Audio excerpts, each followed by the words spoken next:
Adventure Vacations Facebook page and our first official Travel Tip Tuesday. I'm so excited to start sharing these things with you guys every Tuesday. This week we're going to keep it nice and short and sweet since we're just rolling this out.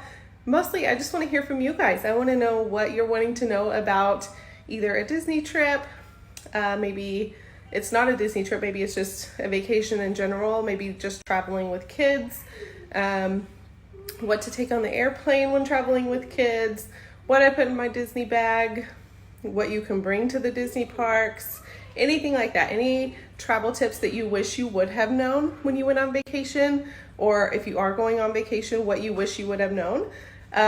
Let me know. And I want to try to answer all those questions for you guys every week here on Travel Tip Tuesday.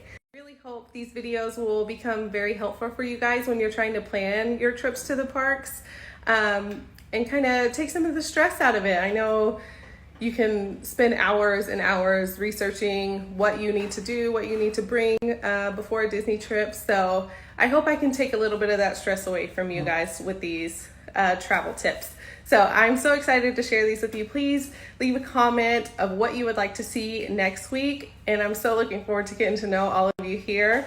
Hope you have a great day. Bye, adventurers.